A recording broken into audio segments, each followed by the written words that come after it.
a gente tem que pensar talvez um pouco diferente. Eu vejo uma pulverização e desenvolvimento de soluções, mas a sensação que eu tenho é que a usabilidade dessas soluções não está proporcional ao investimento que está sendo feito. E aí, agora, vendo um pouco como responsável pela execução orçamentária de minha instituição, que passa por mim todo santo dia, eu me pergunto o que é que a sociedade nos espera, porque a gente está investindo, as soluções de TI são cada vez mais robustas financeiramente.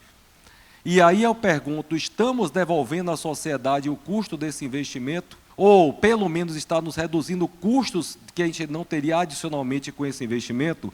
Esse é um desafio que a transformação digital tem que fazer.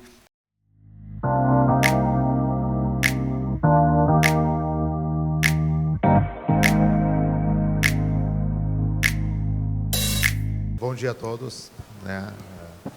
Eu vou tentar ser muito breve, porque o Lucas acabou de dizer que ninguém aguenta mais me ouvir falar depois que eu falei ontem. Então, eu vou tentar ser bem breve aqui. Bom, primeiro, claro, saudar mais do que colegas de painel aqui, amigos que a gente fez nessa jornada, que a gente acaba trocando muita ideia, trocando muita experiência, isso é super válido. Então, acho que mais do que nada fica um registro que a gente tem mais do que colegas aqui, nós temos amigos no palco, né? E que se ajudam e que estão juntos nessa jornada de transformação digital. E acho que é o primeiro recado que acho que essa composição aqui simboliza muito, né? A colaboração é muito importante para isso. Esse ambiente que a gente está vivendo aqui é um ambiente muito propício a isso e é muito frutífero para isso. E a segunda coisa que eu queria falar quando a gente fala aqui em transformação digital é que nós temos todos desafios comuns. Como eu falei ontem, nós temos todos os mesmos desafios, as mesmas dores, as mesmas agruras. E eu acho que a gente chega no momento em que o repensar a nossa atividade começa a ser muito importante, né? A gente fez a transposição daquele mundo analógico para o mundo digital, mas é uma transição que não se completa, e a gente ainda não acomodou, não concluiu, mas que a gente acaba, nesse momento, tendo que enfrentar algumas outras coisas. A título de exemplo, há alguns dias, acho que foi mês passado, eu estive palestrando lá em Santa Catarina para os corregedores gerais, e na atividade da corregedoria lá nós tínhamos uma questão muito importante, que o pessoal cobrava muito a correção da linguagem, né? A linguagem correta, e tinha pessoal da corregedoria fazendo o tempo todo a revisão gramatical, ortográfica das peças que os promotores corrigiam. Aí eu fiz um protótipo muito simples ali, de um prompt bem simples, que subia a peça ali, fazia a correção e apontava eventuais erros. Ah, tá. Não funciona, evidentemente, do ponto de vista prático, como o conceito funciona. Vamos, então, para o segundo ponto, em que a gente começa a entender que a gente precisa automatizar um pouco esse processo. Mas a gente começa a ver que, na verdade, quando a gente começa a usar a tecnologia, integrar a tecnologia nesse fluxo, eu não tenho que ter essa atividade da corregedoria automatizada lá na ponta. Eu tenho que ter esse fluxo antes, na saída, porque eu não vou automatizar o processo de revisão, eu vou eliminar esse processo. Não me adianta automatizar ou revisar aquilo que saiu errado, eu tenho que impedir que ele saia errado.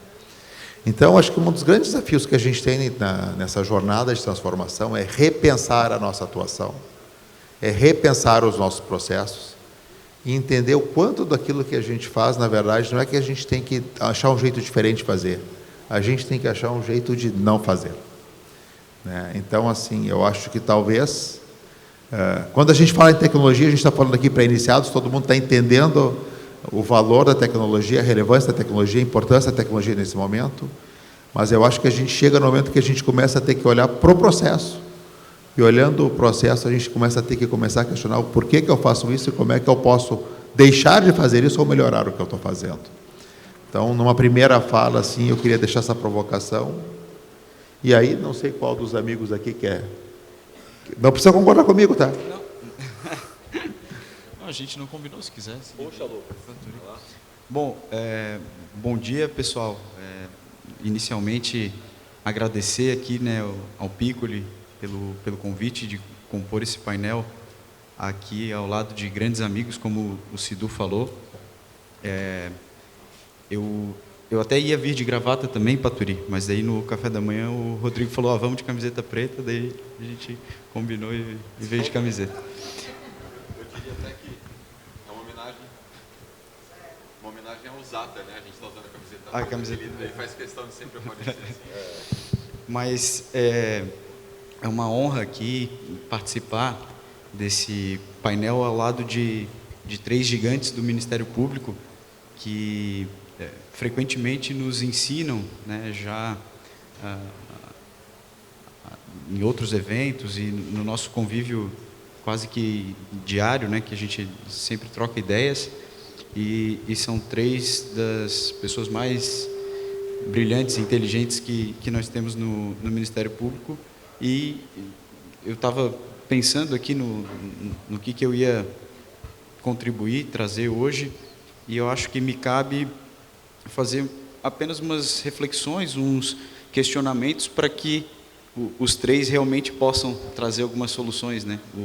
O Cidu, que é o cara das soluções, depois pode nos ajudar. E era brincadeira, a gente quer te ouvir mais um pouco depois. Mas quando a gente fala em transformação digital do Ministério Público, nos leva a pensar para onde que o Ministério Público quer caminhar, o que o Ministério Público como instituição quer na sua transformação digital. A gente quer, de repente, incorporar uma tecnologia apenas por utilizá-la, botar um chatbot lá que às vezes não vai fazer diferença ou que não vai ser útil para o cidadão ou para o nosso usuário interno. Ou o Ministério Público às vezes quer incorporar alguma tecnologia apenas como uma espécie de competição, de corrida com outras instituições, né? Às vezes a gente fica se perguntando, ou a gente quer realmente melhorar a nossa prestação do serviço, melhorar o trabalho dos nossos servidores e membros, automatizando, melhorando os processos e, consequentemente, melhorando a nossa interação com a sociedade, melhorando o acesso, ficando mais próximo do cidadão. Esse exemplo que tu deu ontem, né, do café às 8 da manhã, quando, na verdade, se pode resolver digitalmente por outra forma, eu fiquei depois pensando, e o passo além, né, se a gente vai estar disponível para o cidadão, mas se o Ministério Público fica apenas de portas digitais abertas, e se depois disso ele consegue acessar facilmente o Ministério Público e é instaurada uma notícia de fato que 30 dias vai ficar parado, será que isso vai resolver a vida do cidadão? Então, essas reflexões que às vezes nos fazem pensar em qual rumo da transformação digital nós queremos tomar. E é sabido já das dificuldades que nós temos para os projetos de inovação funcionarem, né? Até o estudo do Gartner, que a Sabrina trouxe ontem, até quando eu vi ali na exposição, eu pensei que, já antecipando o que eu tinha pensado para falar hoje, mas 2 dos principais, né, Sabrina? A resistência à mudança, que muitas vezes é incompatível com a velocidade de mudança da sociedade que espera, e a cobrança por resultados imediatos, que muitas vezes também não guarda compatibilidade com a natureza da instituição. Então, é realmente difícil, né? Trazendo um pouquinho para Santa Catarina, na nossa estratégia de transformação digital, nós estabelecemos como objetivo da inovação uma cultura de busca constante por soluções criativas e eficientes que antecipem as necessidades do Ministério Público e da sociedade. Claro que isso é muito bonito no papel, mas como que a gente vai antecipar as necessidades do Ministério Público e da sociedade? A gente está preparado para isso? A gente está olhando para isso? Né? De que forma nós vamos fazer inovação?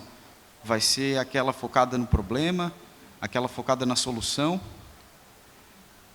ou vai ser aquela inovação que está conectada, que está ligada às tendências tecnológicas, sociais, econômicas, até jurídicas, né? E a gente não pode se isolar. Então, deixo aqui questionamento aos colegas, né, para que a gente reflita de que forma o Ministério Público está conectado a essas tendências, está de olho no que está mudando ao nosso redor, para realmente antecipar essas necessidades da sociedade, para que a gente se mantenha uma instituição forte e relevante. Tem a resposta aí, Rodrigo? Pergunta difícil, hein? Mas eu vou perguntar se o... Cumprindo a hierarquia ainda, né? E vou ver se o nosso chefe de gabinete não quer falar primeiro. Manda brasa, irmão. Jogue duro aí, vá. Vamos lá. Bom, primeiro... Não é que eu queira falar por último não, que isso aqui não é defesa, mas jogue duro aí, vá. Bom dia a todos, né? Queria agradecer primeiro que todo mundo que decidiu acordar cedo para vir ouvir a gente falar nessa manhã chuvosa. Queria cumprimentar também os colegas aqui de mesa, o Lucas, o Cidu, o Paturi, e dizer que eu estou aqui com monstros, né? Pessoas que eu admiro muito, que fizeram muito pela instituição Ministério Público e que fazem muito pela transformação digital do Ministério Público de uma forma geral. Eu estou com o Cidu em dizer que eu acho que a gente precisa desse esforço conjunto para transformar. O MP parou, né, esse movimento do Moacir, com o Zene, com a equipe do CNMP, de deixarmos de ter 30 ilhas e transformar isso aqui em um Ministério Público brasileiro para atuar em conjunto e resolver o problema. Então, acho que o primeiro passo a gente está tomando de fazer essas conexões, né, e agradecer o Piccoli também de proporcionar a possibilidade de a gente fazer essas conexões, conversar com os ministérios públicos, ver quais são as iniciativas. Então, assim, acho que a gente está indo para um caminho bom. Mas eu vou aproveitar, né, essas questões e eu vou tentar dar um passo atrás e pensar no Ministério Público enquanto instituição componente do sistema de justiça, né? E a transformação digital, a gente está falando de transformação digital, mas especificamente aqui nessa mesa de transformação digital nos ministérios públicos. Eu acho que a gente tem que começar falando da nossa instituição, né? Como membros, como os colaboradores, nós fazemos parte de uma instituição que eu admiro muito, que eu escolhi estar nela, né, é uma opção, porque eu acho que é uma instituição que tem uma capacidade de transformação social muito maior que todos os outros agentes do sistema de justiça. O juiz é inerte, ele decide, mas ele é inerte. Ele não pode começar nada, ele não pode ser o agente iniciador da transformação. Então depende do que chega nele. E o Ministério Público tem esse dever constitucional de zelar pelos direitos, né, pelo nosso ordenamento jurídico, mas também pelos interesses da sociedade de uma forma geral. Então, eu acho que dentro do sistema de justiça brasileiro, nós temos uma posição de vantagem de ser um agente de transformação. E isso talvez ajude a gente institucionalmente a estarmos na vanguarda dessa transformação, seja social e agora adaptando de uma transformação digital para deixar o Ministério Público na ponta da tecnologia para melhorar a prestação de serviço que nós temos para a sociedade de uma forma geral. O Ministério Público nasceu de uma transformação, né? Ele é uma instituição, se você for pegar a origem dela, é uma instituição que nasceu para superar o Ancien Régime lá na França, né? Que é a Revolução Francesa. Ele é uma instituição com DNA republicano, a ideia dela é ser uma instituição republicana, e eu acho que a gente não pode esquecer isso. Ela é uma instituição jovem dentro do sistema de justiça. A justiça, né, enquanto instituição, enquanto poder, ela já foi concebida há muito tempo. O MP é novo. E o MP, com as características do MP brasileiro, né, veio da Constituição de 88, com muito trabalho, mas com essa característica de ser uma instituição inovadora, transformadora e inovadora. E eu acho que a gente não pode perder isso. Às vezes, o medo que eu acho que eu tenho da gente enquanto instituição é que a gente perca essa característica de ser uma instituição que nasceu para transformar. A gente pode ver isso com empresa, né? O Moacir, o conselheiro Moacir, sempre dá o exemplo da BlackBerry, Blockbuster, entre outras empresas. Eu acho que a empresa e as instituições, no tempo, tendem à inércia, a ficar naquele movimento que ela está acostumada, ficar na zona de conforto dela. E eu acho que dentro da transformação digital, cabe a nós, enquanto Ministério Público, tentar superar essa zona de conforto. Como o Cidu disse ontem, o Patoí e o Lucas sempre falam, mas a gente faz assim por quê? Porque a gente sempre fez assim. Eu acho que a gente tem que, enquanto instituição, e principalmente enquanto Ministério Público, refletir por que a gente fez assim. Se foi porque sempre fez assim, eu acho que é um raciocínio que a gente pode superar. Nada deve ser feito porque sempre foi feito assim. Tem que buscar os princípios, né, os primeiros princípios. Mas por que a gente fez assim?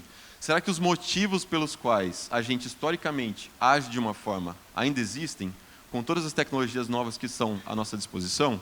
Ou será que a gente pode repensar a nossa atuação para continuar tão moderna quanto era na época em que o Ministério Público foi fundado? Quando o Ministério Público ganhou as características que ele ganhou com a Constituição de 88.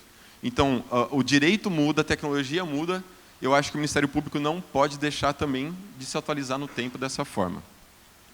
E daí a gente entra num segundo problema. Como a gente faz essa atualização do Ministério Público, como a gente faz essa transformação? Considerando que todas as instituições tendem à inércia, né? A continuar naquela direção, naquele movimento que ela estava. Não é paralisia, é inércia, é de fazer sempre do mesmo jeito que está fazendo. E eu acho que a gente pode ter dois focos aí em como a gente faz essa transformação. Um movimento bottom-up e top-down. O movimento top-down que eu acho que os nossos ministérios públicos já fizeram é que a administração encontre pessoas que exerçam essa função de comunicação entre os membros, né, a atividade fim do Ministério Público, com os agentes que estão na ponta dessa transformação digital, que são as nossas secretarias de tecnologia da informação. Então, a gente precisa de uma ponte de pessoas que consigam conversar nas duas línguas, né, na língua da informática, dos sistemas digitais, e também consigam conversar na linguagem jurídica, porque são linguagens diferentes. Óbvio, tem os pontos de contato, as intersecções, mas são linguagens com razões lógicas que não são sempre iguais. Então, a gente precisa ter essa pessoa que faça essa ponte, né? Que o Paturi já faz há bastante tempo, o Zatar, o Zene, nós temos muitos exemplos, o Sidu, eu e o Lucas, né, estamos fazendo, mas a gente sabe que nem todos os ministérios públicos ainda encontraram esse agente. E eu acho que o Zatar foi muito feliz de dar um nome para esse agente, né? Ele chamou de assessor de tecnologia e inovação. É uma pessoa vinculada à administração superior, que faz esse contato. Primeiro, né, tenta trazer a centralidade que a Secretaria de Tecnologia da Informação tem hoje dentro dos ministérios públicos, que é diferente de há 10, 15, 20 anos atrás. Né? Se você for pensar na instituição Ministério Público, há 20 anos, quantos sistemas eram geridos pela TI do seu Ministério Público?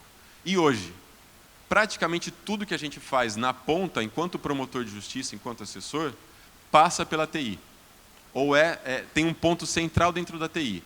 E eu acho que a gente, enquanto instituição, muitas vezes ainda não entendeu a centralidade da TI dentro das nossas instituições, que hoje já é relevante, eu acho que tende a aumentar ainda mais. E para trazer isso, primeiro, na visão, né, institucional dos membros como algo relevante, eu acho que tem que ter um ponto de contato. Esse assessor de tecnologia e inovação.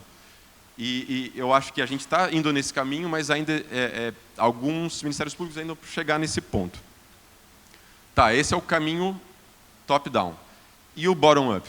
Bom, aí eu acho que depende da gente, enquanto pessoas componentes do Ministério Público, né, enquanto promotores e colaboradores do Ministério Público, tentar sair da nossa inércia, né, e talvez com o movimento da administração superior ou da instituição em si, de fazer uma capacitação, mas também da gente, né, porque a gente passa em concurso, às vezes fica acomodado naquela situação que a gente está. Eu acho que a gente tem que superar essa situação de comodismo. A gente tem que ir atrás para aprender coisa nova, a gente tem que se submeter a cursos ou sair da zona de conforto e buscar um conhecimento que está fora da nossa área de especialização. Então, assim, eu acho que para a gente colocar o Ministério Público na vanguarda do sistema de justiça e na característica que está no DNA do Ministério Público de enquanto entidade de transformação social no Brasil, a gente tem que ter um movimento tanto de cima para baixo e não ficar só cobrando os procuradores gerais, mas também a gente, enquanto instituição, enquanto as pessoas que estão aqui, tentar convencer o colega, a pessoa ao lado, da relevância de fazer esse movimento de baixo para cima também. Não só de cobrar a administração, mas de propor solução, né? Não ser, como o Sidu disse ontem, não ser reativo, ser proativo na geração das soluções que a gente precisa em nível institucional. E daí fica um último problema. A gente lida com a justiça, que tem muito mais dinheiro e muito mais gente que a gente, e condição, né, de fazer departamentos maiores do que os nossos, e a gente lida com a advocacia privada, que também tem recursos muito superiores ao nosso. Mas como é que a gente ganha isso? E, de novo, daí a gente precisa dessa nossa união institucional, desse trabalho conjunto e de buscar ser mais eficiente e mais efetivo que eles. Tentando errar menos, pensar mais em primeiros princípios e buscar construir polos de excelência de talento dentro da instituição e dentro do Ministério Público brasileiro. Eu gosto muito de uma frase do CEO da Anthropic.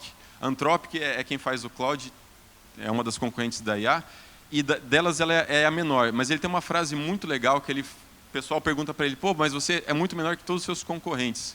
Como é que você pretende estar na vanguarda da criação da inteligência artificial? Ele fala, porque eu acredito que a densidade de talento ganhe do volume de talento. Então, se a gente tiver densidade de talento reunida, concentrada, trocando ideia para gerar soluções, a gente pode, ainda com muito menos recurso e muito menos pessoal, entregar uma solução mais relevante do que a justiça, que é em si mais lenta, né, mais engessada, e que os outros atores do nosso sistema de justiça.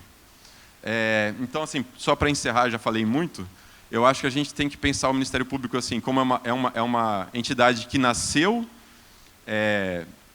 por excelência, né, nasceu de uma transformação social, e por isso ela tem que estar na vanguarda da inovação. A gente não pode perder essa característica da criação do Ministério Público.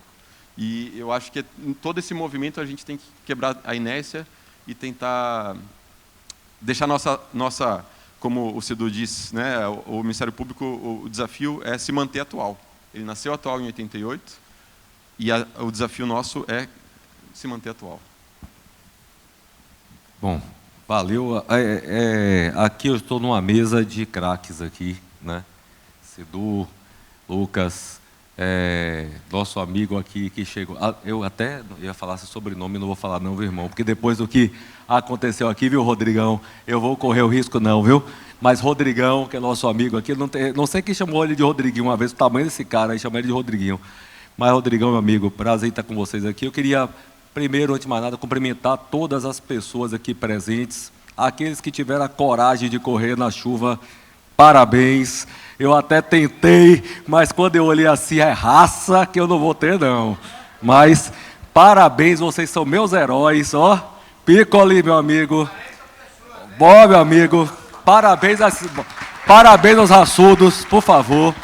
Merecem, porque correr na chuva, rapaz, gostei. Não, parabéns, vocês são meus ídolos, todos vocês aí, que estão presentes aqui. E para aqueles que ficaram também no coquetel até mais tarde, né? Emendaram para alguns restaurantes e bares, né? E estão aqui também, meus parabéns por motivos diferentes, por estarem aqui confraternizados com todos. Mas eu queria fazer uma saudação especial aqui, em nome do nosso anfitrião, nosso procurador-geral, presidente do GNTI, para quem não sabe, nosso Grupo Nacional de Tecnologia e Informação. Então, não tem nada mais perfeito do que estar falando sobre tecnologia, ciceroneado pelo presidente do Conselho. Uma salva de palmas aí para o nosso procurador, que tão bem nos recebeu na sua casa. Tá vendo? Então, muito obrigado, meu amigo, por você ser a nossa referência, nosso condutor, guia, dentro dos procuradores gerais. Tem realmente sido destacada a sua atuação, continuando, obviamente, o trabalho dos demais, mas dando o tempero, né, que somente nós, nordestinos, cearenses, assim, pode dar a essa condução. Temos sido muito contentes, muito felizes com sua condução, meu amigo. Muito obrigado. E, em nome de seu nome, quero cumprimentar todos os membros que estão aqui presentes, promotores, promotoras e demais que estão presentes aqui. Em nome dos servidores que estão aqui presentes, quero parabenizar a todos e cumprimentar em nome de nosso diretor da TI, Uri Gonzalez, também conhecido por todos aqui, que também não foi da corrida, mas na cervejeira ele se garante. Estava aqui ontem, ó, jogando duro. Em nome de todos os colaboradores, patrocinadores que fazem esse evento funcionar, né? Queria cumprimentar, em nome de Fred, com a Exponencial, nosso anterior diretor de TI, depois superintendente, hoje voando alto com sua empresa. E, é claro, o Piccoli, nosso eterno timoneiro de tecnologia, está aqui presente. É assim, sempre que saudações iniciais são comemorações e a gente tem que fazê-las, porque a gente coloca no lugar as pessoas que assim o merecem. E aí, nós aqui conversando aqui no WhatsApp, nós tínhamos um grupo, a gente perguntou como é que nós vamos fazer essa mesa, né? Aí a gente disse, pô, rapaz, 9 da manhã, uma galera vai correr, a outra vai sair tarde, vamos light aqui, sem slides, não, eu tenho 36 slides, esse porra. Aí ele disse, não, aí ele abriu mão dos 36 slides, brincadeiras à parte, estamos aqui na conversação. O que é que eu proponho aqui para não ficarmos em direção? A gente propôs uma fala rápida e um debate, eu trouxe alguns pontos que me parece, já fui coordenador da 7 da SOU, COGI, estou aqui com o Otávio, e agora estou na administração superior, cargo que eu digo que se não for um dia chefe de gabinete, secretário-geral, procurador-geral, subprocurador, eu acho que tem que passar, todos têm que passar pela administração superior de suas instituições, para ampliar e ter outras visões, além da própria visão da sua bolha, da sua participação que tem aqui, e eu faço questão de sempre ouvir muito, e esses eventos aqui são importantes para coletar e buscar. E nesses eventos, eu acho que aquela minha angústia que eu tenho dialogado com o pessoal da COGI se consolidou. Porque aí, gostando muito da história, quando a gente fala de transformação digital, tem que buscar toda uma cadeia que chegou aonde nós chegamos, né? É claro que a velocidade das transformações digitais anteriores do Ministério Público foram bem diferentes. Havia uma velocidade muito mais retilínea e muito menos exponencial do que temos hoje. E se num determinado momento que nós implementamos a exponencialidade dessa velocidade, tivemos um catalisador não mapeado que nos ajudou bastante, chamado pandemia, né? Nenhum de nós, nenhuma instituição aqui vai conseguir levantar a mão e dizer, bater no peito, teria feito toda a revolução informacional, integração, digitalização, uso de dados, BI, etc., se a pandemia não forçasse nossos membros, servidores, colaboradores, fornecedores a pensar digital, a se digitalizar, porque não tinha outro caminho, era chamado one way. Ou era ou não era. Então, não significa que foi mais fácil, o desafio foi gigante, mas nos catalisou a conseguir uma velocidade exponencial de implementação, antes nunca vista em nenhum Ministério Público, nem o Judiciário, nem qualquer outra instituição. Mas agora nós temos um desafio adicional, porque a velocidade das transformações digitais estão muito rápidas, céleres. Piccoli foi extremamente feliz ontem em mostrar que em menos de 3 semanas, uma revolução em cima da outra aqui, e chegando, e a pergunta é, não temos mais o catalisador, que é forçar os membros, sem que seja aquela eterna situação de membros e colaboradores, e incentivo à culturação da digitalização, para ajudar que ele se jogue para aquela tecnologia e se incorpore e traga aquilo de forma natural. E agora, José, quando a gente não tem esse catalisador, como fazer, né? E aí o primeiro ponto que eu trago hoje é esse, que eu acho que foi dito agora por Cidu, foi dito por Lucas e foi dito também por Rodrigo. É preciso trazer esse pool de tecnologias, de velocidades e soluções para dentro da rotina de membros, servidores e colaboradores. É preciso que entre no seu fluxo. E quando a gente falou na época que aquele tripé, automação, uso de novas tecnologias e fluxo, e eu falava lá, e aí eu estou falando aqui com cadê nossos amigos N, que trouxe para dentro da minha instituição lá, o OKR e tantas outras formas de fluxo diferenciadas, a gente tem que pensar talvez um pouco diferente. Eu vejo uma pulverização de desenvolvimento de soluções, mas a sensação que eu tenho é que a usabilidade dessas soluções não está proporcional ao investimento que está sendo feito. E aí, agora, vendo um pouco como responsável pela execução orçamentária de minha instituição, que passa por mim todo santo dia, eu me pergunto o que é que a sociedade nos espera, porque a gente está investindo, as soluções de TI são cada vez mais robustas financeiramente. E aí eu pergunto, estamos devolvendo à sociedade o custo desse investimento? Ou seja, está repercutindo necessariamente uma melhor prestação à sociedade, no qual nós somos obrigados a servir, e ao mesmo tempo essa folga de tempo que em tese nós temos com colaboradores e servidores está repercutindo em uma melhor prestação da nosso serviço, ou pelo menos está nos reduzindo custos que a gente não teria adicionalmente com esse investimento? Esse é um desafio que a transformação digital tem que fazer. E isso não é só com a gente, tá? As empresas do mundo inteiro estão cobrando dos seus CEOs exatamente isso. Vem cá, aquele investimento que eu fiz, aonde está aquelas horas adicionais devolvendo para mim o retorno sobre o investimento? Então, primeira coisa é, quais são os caminhos então para corrigir? Jogo aqui, primeiro, entender e mudar a forma de desenvolver, ou seja, primeiro eu entendo a dor e depois eu desenvolvo, porque desenvolver para depois convencer para usar talvez não esteja sendo um bom funcionamento. Então, a gente é uma boa sacada, mas essa boa sacada funciona no fluxo do dia dos membros, servidores, colaboradores, estagiários? Tem que pensar. Segundo, estamos na contínua capacitação de trazer membros, servidores, colaboradores para esse raciocínio digital, ou a gente se acostumou com a facilidade que a pandemia deu de empurrar todo mundo para aquela execução? Eu acho que a capacitação contínua, o trazimento dessa mentalidade diária de digital tem que ser contínuo, um investimento robusto o tempo todo de conscientização, para justamente tentar forçar a identificação dos pontos de gargalo para, em cima deles, fazer a construção de soluções. E aí a área finalística, a área meio, a área fim e atendimento ao público. Tudo isso tem que estar nesse bolo. Então, transformar digitalmente a instituição exige isso, exige mudança, inclusive, de nossa visão de TI, dos colaboradores, de todos mais.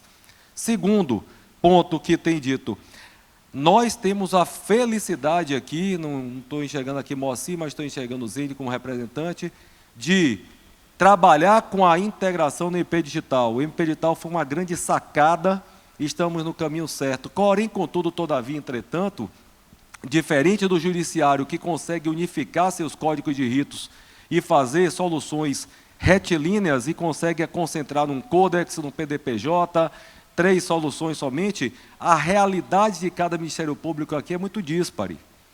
Cada Ministério Público tem suas dores, suas distribuições, suas formas de temperanças e desenvolvimentos que são diferentes, que não dá para unificar. Isso nos cria uma dificuldade adicional de criar soluções universais. Aí a pergunta é, estamos criando parâmetros que consigam nos dar a mesma velocidade que o Judiciário está tendo nas suas próprias transformações, ou seremos gargalo daqui a pouco? E aí, Cidu, essa está para a gente, né? Porque é uma bola pesada. Como justificar à sociedade essa carga de investimentos que estamos fazendo, mas depois dizer, olha, o meu processo, doutor, está esperando o Ministério Público, porque o robô lá do Judiciário fez assim. Só que a gente não pode fazer assim, porque a nossa decisão não é feita de código de ritos. Então, também é um desafio adicional para a gente não defender uma bandeira que a gente não consiga tocar, e foi bem falado isso por Lucas aqui agora. Terceira coisa que eu toquei aqui, regulamentação assodada. Nós estamos sofrendo regulamentações assodadas em área de tecnologia. E é um risco iminente diuturno para todos nós. Vai, meu filho, pelo amor de Deus.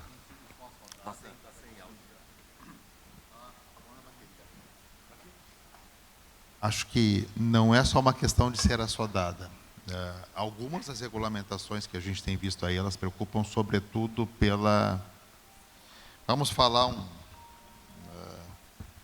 não vou falar em deficiência, mas vamos falar assim, eles primam muito pouco pela boa técnica, ou pelo conhecimento técnico daquilo que está regulamentando, né? Assim, algumas situações, alguns debates que surgiram ali, evidenciam, claro, alguma familiaridade com tecnologia, mas pecam em alguns aspectos básicos. Então, mais do que a questão do momento, que talvez a gente deva discutir se é o momento de se regulamentar, assim, quem deve regulamentar e qual é o conhecimento técnico que deve ter regulamentar.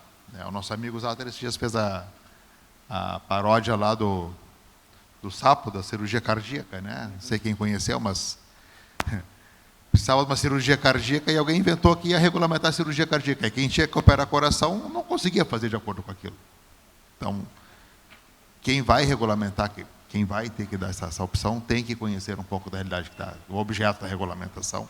E me preocupa um pouco quando uma tecnologia nova como essa, não sedimentada, e que as pessoas têm, às vezes, aquelas ideias, né, de que é uma panaceia, ou de que é como... lembra antigamente que a gente comprava o jornal, vinha o CD para instalar a internet lá? Né? Não é assim que funciona, não é o CD que está encartado na revista que vai resolver a nossa inteligência artificial. É um trabalho de fôlego, é um trabalho com base, é um trabalho que envolve muita gente, envolve muita inovação tecnológica. Então, não é pegar e instalar um programa, não é um software de prateleira que vai surgir e trazer a solução. Sobretudo, isso é uma coisa que eu sempre tenho dito e às vezes tem passado um pouco batido até por algumas big techs, né? A nossa atividade enquanto Ministério Público lida com alguns temas muito sensíveis e que são temas que às vezes as tecnologias têm dificuldade de lidar. Por questões éticas, não está errado que tenham, são limites inseridos propositalmente, mas que a gente esbarra diariamente, né? Então, vamos falar bem claramente aqui, bem objetivamente, é muito natural que eu não possa usar uma ferramenta de prateleira de inteligência artificial para gerar conteúdo de pedofilia, por exemplo. É evidente. Seria um uso completamente desvirtuado da coisa e completamente desgarrado de qualquer princípio ético que norteia. Só que no nosso dia a dia, a gente lida com isso. Então, assim, aquela ferramenta que é treinada para não, que é forjada para não me dar aquele resultado, ela precisa lidar com aquele objeto para ser eficaz no meu dia a dia. E se a gente não tiver algumas compreensões que passam por aí um pouquinho da gente entender essas questões éticas, essas questões dos princípios, da forma de funcionamento, a nossa regulamentação vai ser muito deficiente. E vai nos impedir de atingir o melhor resultado, e vai nos dar resultados que não são tão bons.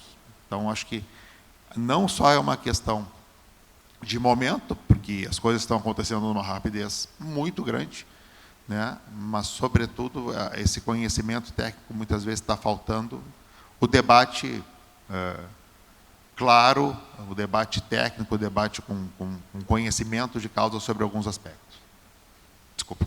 Cedô, meu amigo, você foi na mosca, meu irmão. E assim, porque Cedô é altamente gentleman, né? Ele não quis bater na ferida, ele não quis dar um peteleco no ouvido, não é aquele jogador do Bahia que toma um peteleco e despecou, não. Né? Mas ele foi, né, bem cirúrgico assim para dizer o seguinte: o que ele quis dizer na prática é o seguinte: tem gente que faz regulamentando sem ter a prática para saber o que está fazendo. Me perdoe, às vezes é isso que eu sinto mais dor. Você quis ser bem digital, mas a verdade é, você conhece do bem bolado, meu amigo, para regulamentar? Porque estamos aqui em família, aqui praticamente Ministério Público, mas honestamente eu estive nas duas comissões de TDA, tanto do CNJ quanto do CNP. Eu estava na comissão do CNJ, às vezes até Moacir, doutor Moacir não está aqui, meu querido Moacir, nosso CNP, mas eu falava com ele pelo zap, cara, tá difícil aqui, porque os seis cabeças que estavam decidindo sobre aquela regulamentação que saiu no CNJ, tirando do ministro Cueva, que tinha ali efetivamente uma coisa, os outros 5 eram vendedores de cursos, que nunca fizeram um despacho na vida, ou uma decisão, ou atenderam um público, ou receberam alguém numa situação de dor. Então, ele não entende a lógica do mecanismo, está lá decidindo a regulamentação.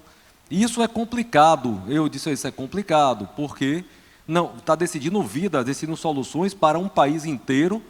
E aí te digo da questão só do assodado também, porque a maturidade ela envolve também a humildade de reconhecer que ainda não é a hora, ainda não temos capacidade suficiente de compreensão para dizer, então, é importante, é fundamental, mas vamos decantar e esperar a coisa permitir que a gente decida. Mas acho que já esgotou, irmão, eu vou deixar ainda para debater. Eu vou trazer o último assunto para a gente continuar o debate, que é a segurança cibernética também como desafio de transformação digital. Aí eu estou falando com um ex-membro aqui do Crimes Cibernéticos, Rodrigo, né?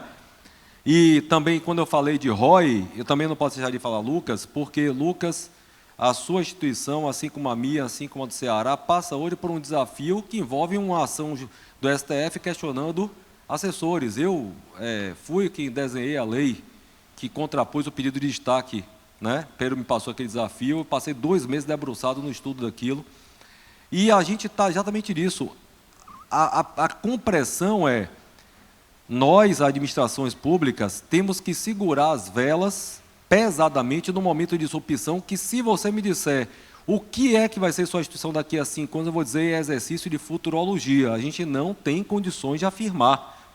Então, se nós não temos condições de afirmar, qualquer decisão errada que nós tomarmos hoje, daqui a 10 anos, os outros colegas vão dizer, porra, você não viu aquilo no passado?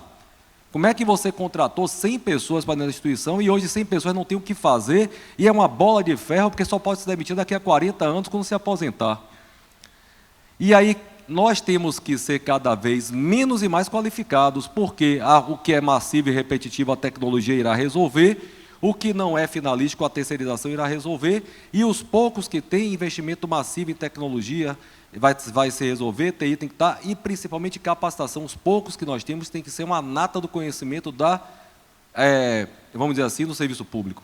E aí vai. E aí, meu amigo, você viu que você passa lá em Santa Catarina. E a segurança cibernética é porque também não podemos prescindir disso. Falamos o tempo todo aqui de soluções, soluções, soluções, soluções. E aí uma vez eu fiz uma pergunta lá, como é que estão os testes aqui em cima dessas soluções? Porque na compressão de dar soluções a colegas, membros e servidores, eu vejo algumas situações de despreocupação com a segurança cibernética. E um ataque desse leva tudo para o ralo, e um colega que fique 5 minutos sem ter seu sistema sai xingando o Yuri, sai me xingando, sai xingando o Otávio, o Rui, e mata todo mundo. O Rui, coitado, ali já perdeu metade dos cabelos que tinha, porque não dá, ninguém mais suporta hoje ficar alguns poucos minutos sem integração. Mas aí eu pergunto, vem cá, vocês estão desenvolvendo com base? Não, é porque a solução tem que ser feita, não sei o quê. Então, eu queria botar esse bolo, e aí voltando aqui, acho que já falei demais, para contextualizar o seguinte: transformar digitalmente é um complexo de decisões, não é fácil, gente. Nossa tarefa é árida.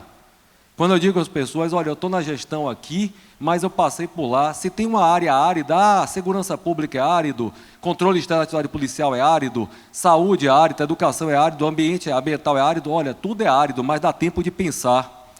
A área de TI não dá tempo de pensar, porque é tudo assim, ó, muito rápido. E qualquer erro que a gente cometa, nós respondemos lá na frente. Né? Leia-se agora o domicílio judicial eletrônico batendo em nossas portas. Então, transformar digital requer um sem número de convergências dentro de uma instituição. E aí eu devolvo a palavra aqui para nosso procurador, para nosso assessor direto do MPDFT, nada mais ou menos que nosso presidente hoje do CNPG, que é nosso Jorges. Santa Catarina, que eu invejo o orçamento deles até hoje, né, rapaz? Não, tem que confidenciar, não, viu, tá meu preze?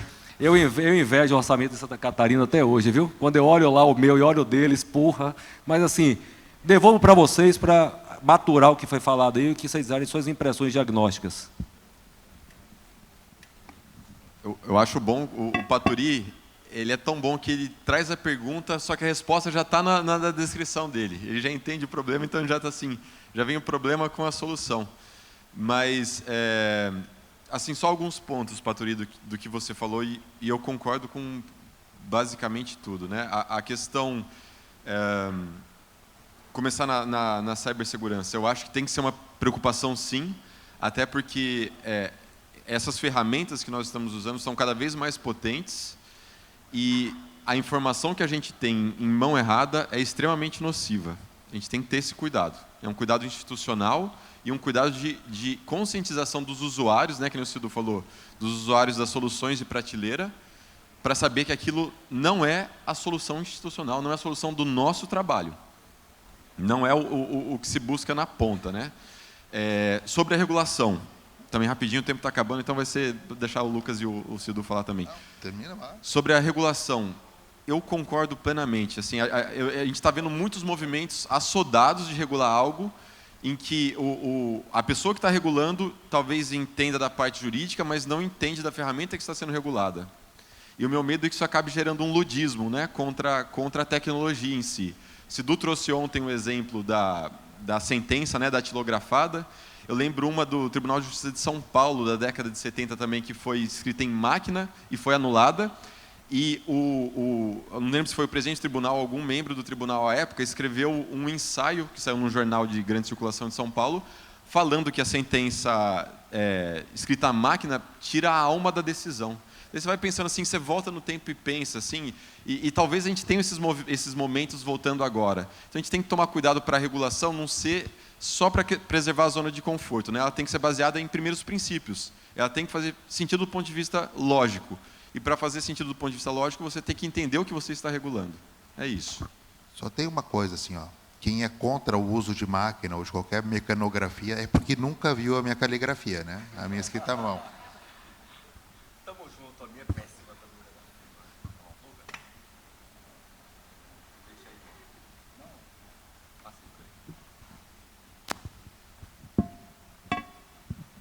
Eu acho que era aquele mesmo microfone.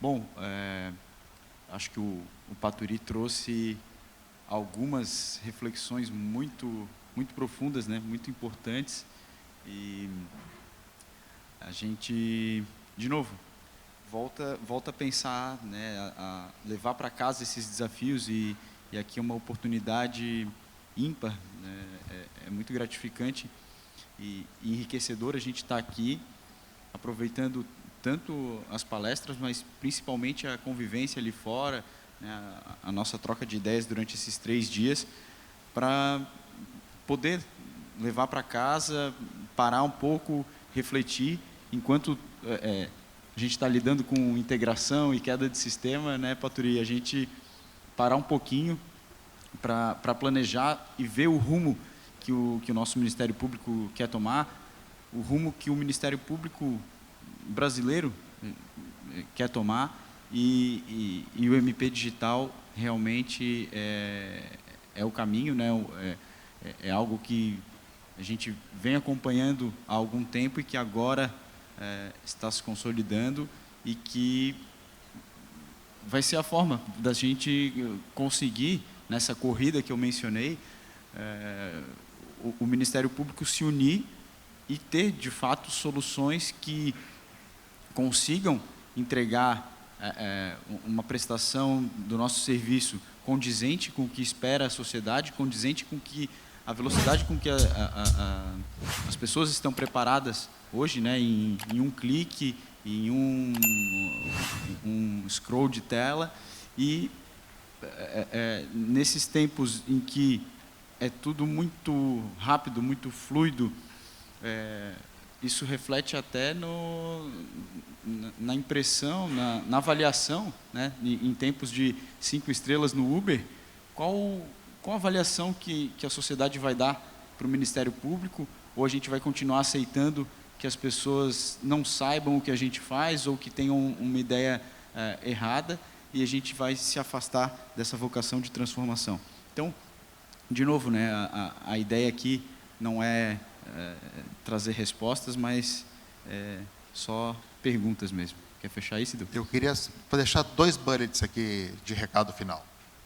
A primeira é, como disse o Rodrigo, me parece que nesse cenário que desponta aqui, o Ministério Público, dentro do sistema de justiça, talvez seja a instituição mais vocacionada a uma adaptação, uma transformação digital mais rápida, né? Por vários motivos, e até pelo tempo eu não vou entrar em maiores detalhes, mas é o bullet que eu quero deixar. E o segundo é, a única maneira de conseguirmos isso é unindo esforços. Nenhum de nós, eu duvido que alguém aqui dessa sala, consiga competir em orçamento e recursos com o tribunal que está vinculado. Então, a única maneira da gente conseguir exercer essa vocação que a instituição tem é unindo e conjugando esforços e tentando agora fazer com que a gente consiga ter uma sinergia para se ajudar e para conseguir fazer juntos essa transformação e mostrar essa vocação da nossa instituição. Obrigado.